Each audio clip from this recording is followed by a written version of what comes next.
사실 PA 간호사는 공식 명칭은 아니죠. 우리나라에는 PA라는 단어가 용인이 사실 되지 않는 용어였어요. 그래서 저 때는 간호 차팅에도 PA라는 말을 감히 쓸 수 없었죠. 피지션 어시스트는 사실 우리나라에 없는 직격이라고 보시면 돼요. 그냥 좋게 말해서 전담 간호사라는 말로 두루뭉실하게 표현을 해왔죠. 처음에는 제가 알기로는 한 30년 정도 됐을 거고, 흉부외과 수술에 참여할 인력이 부족해서 간호사들을 교육시켜서 수술에 참여를 시킨 게 PA의 시초인 걸로 알고 있고, 그 후로 PA의 범위가 확장이 되면서 외과에서 내과로 이렇게 확장이 되었고, 사실은 그동안은 뭐 EMR PA라든지, 그러니까 교수님들이 컴퓨터에 능숙하지 않으시니까 옆에서 이제 경과기록지나 뭐 이런 전산 업무를 대신해주는 그런 역할로 확장이 되다가, 이제는 뭐 병원의 아주 다양한 크고 작은 일들을 PA들에게 시켜오게 되었고, 암묵적으로 시키는 일을 문제없이 해결해내는 게 PA들의 일이었죠.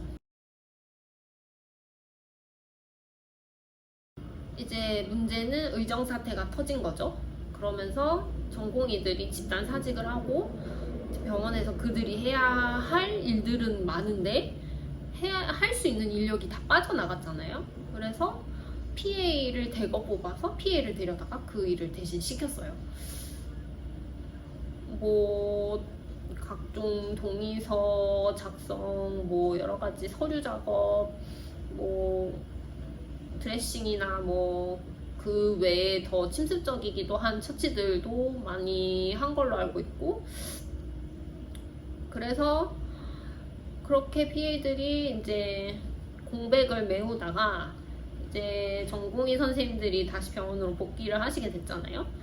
문제는 그동안 대량 양산했던 PA들이 어디로 가느냐. 뭐 원부서로 돌아간다면 가장 좋겠지만 그러지 못한 경우가 많다고 들었어요. 그래서 아예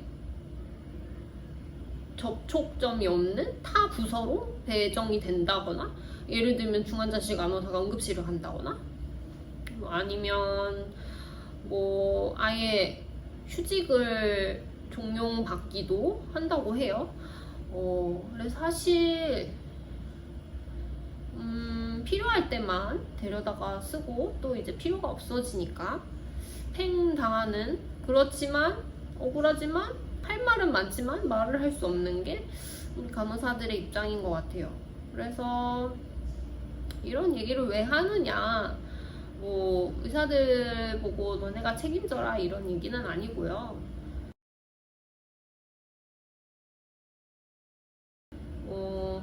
일을 이렇게 만든 건 어쨌든 정부와 병원에 큰 책임이 있다고 생각을 하고, 그리고 인력을 운용하는 데 있어서 체계적인 기준을 마련해주지 못한 간협과 그리고 간호 정책을 담당하는 담당자들에게 한마디 하고 싶어서 이 영상을 찍게 되었고요. 병원에서 이런 말 하면 누가 좋아해요? 이런 말 얼굴 내놓고 하기도 참 어려운 게 간혹의 현실이지만, 병원에서 뭐라고 하실까요?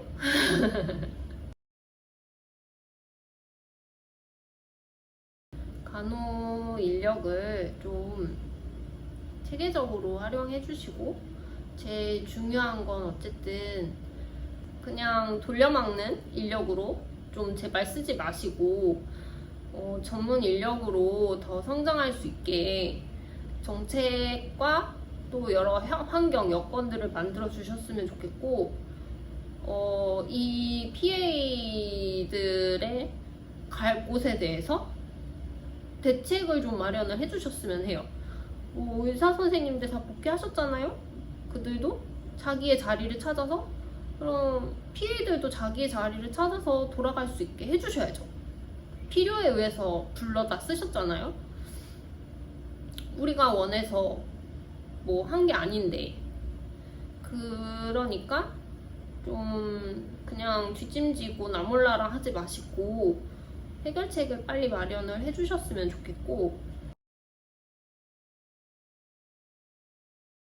사실 급하게 PA 관련법을 막 만들고 시행령 만들겠다, 무슨 뭐 이런 뭐 시행령 안들을 내놓고 막 이랬던 이유가 사실은 의료 공백에서 법적으로 문제가 되니까 부랴부랴 사실 뭐 언발에 오줌 누기 식으로 그렇게 만들고 진행하려고 했던 거잖아요.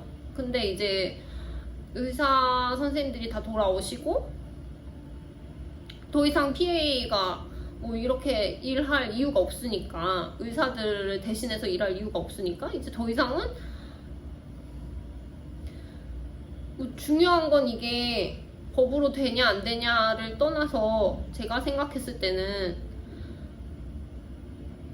이거를 이상한 방향으로 풀어가려고 한단 말이죠. 뭐 전문 간호사는 사실 대학원을 나와서 전문 간호사 면허를 취득한 사람이 전문 간호사예요.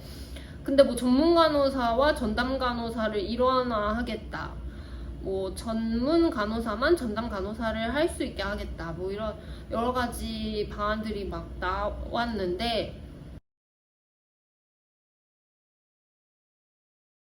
그러니까 중요한 건 전담 간호사보다도 전문 간호사가 임상에서 더 영역을 확장할 수 있는 그런 의료계가 될 수 있도록 사실 힘을 써주셨으면 좋겠어요.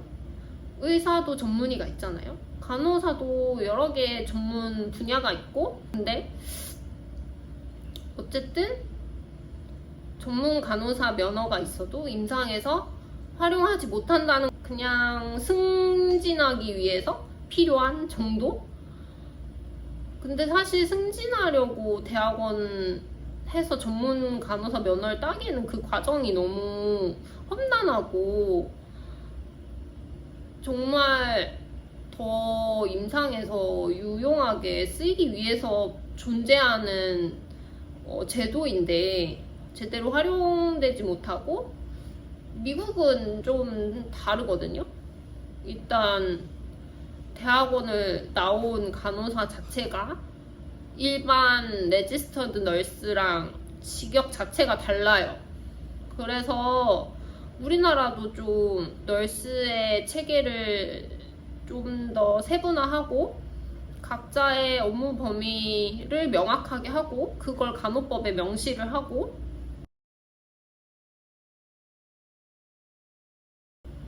부탁을 좀 드리자면 간호사들도 좀 포기하지 말아야 돼요. 사실 많은 간호사들이 질려서 해외로 떠나거나 더 이상 활동하지 않거나 목소리를 내지 않거든요. 저 또한 되게 활발하게 이런 간호 정책이나 이런 거에 관심 가지고 막 1인 시위도 하러 다니고 그랬었는데, 이제 더 이상 하지 않는 이유는 지쳐서거든요. 아무것도 바뀌는 것도 없고 계란으로 바위치기 같은 느낌이어서. 그렇지만 우리 간호 인력이 면허 보유자만 한 40만 명 되는 걸로 알고 있고 실제 근무자는 한 18만 명 정도 되는 걸로 알고 있거든요. 적은 수가 결코 아니고, 그렇기 때문에 정치권에서도 간호사들의 표심을 얻으려고 여러 가지 정책들을 내놓는 것도 다 알고 있어요. 일선에 있는 간호사들은 사실 3교대에 지쳐서 하루 출근하고 퇴근하고 집에 가면 넉다운 돼서 쓰러지기 바쁜데, 뭐 그런 간호사들 등 떠밀어서 파업이라도 하라고 할 수는 없는 노릇이에요, 사실. 하지만 간호사들도 정말 입만 열면 야 우리도 파업하자 이런 말 하지만 진짜로 간호사들이 파업을 하면 병원이 정말 정지가 되기 때문에 파업을 안 하는 것도 있고 못 하는 것도 있고 파업을 주도할 만한 그런 세력도 없기도 하고, 그러니까 결국 하고 싶은 말은 우리 간호사들도 정책에 관심을 많이 가지고 새로운 법안이 나오면 간호법 통과됐대 하고 끝이 아니라 이 간호법안에 어떤 내용이 들어있는지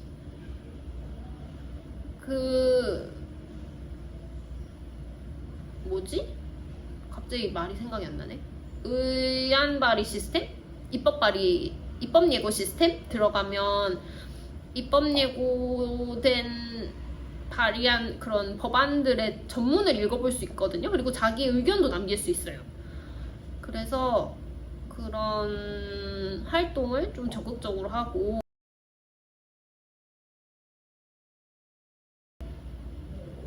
이런 처지에 있는 간호사들을 위해서 좀 바꾸실 수 있는 힘을 가진 분들이 바꿔주셨으면 좋겠다.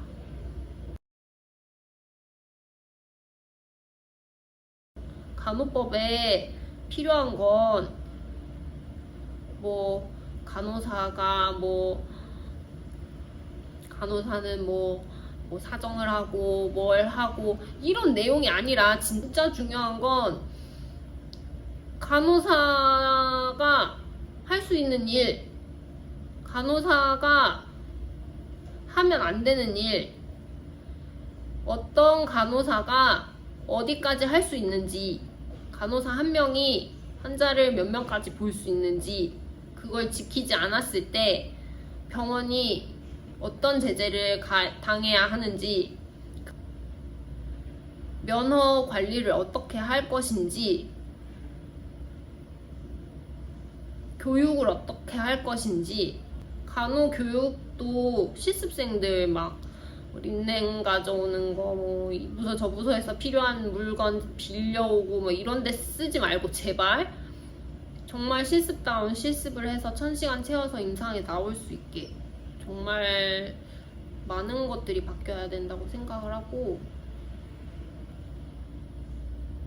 그런 내용들이 더 구체적으로 들어가 있어야 된다고요. 지금 있는 간호법은 사실 의료법에서 간호와 관련된 내용을 뚝 떼어서 그대로 복붙한 거 이상으로 이해도 의미가 없어요. 전 사실 그래서 개인적인 의견이지만 간호법 통과될 때 반대했었던 사람이거든요. 이런 식으로 할 거면 하지 마라. 제대로 만들어서 통과시켜라. 이거 어느 천년에 이거 조항 다 만들어가면서 다 바꿀 거냐. 근데 또 통과시킨 사람 입장에서는 일단 통과부터 시키고 하나씩 만들어가면 된다. 서로의 입장 차이가 있는 거고, 기왕지사 통과된 법이니까 열심히 노력하셔서 좀 더 현실성 있는 법으로 만들어 주셨으면 좋겠고, 요양병원 편에서도 그랬고 3교대 나이트 영상 찍을 때도 그랬고, 저는 다 알려드리겠습니다. 그러니까 궁금하신 거 있으시면 편하게 물어보시고,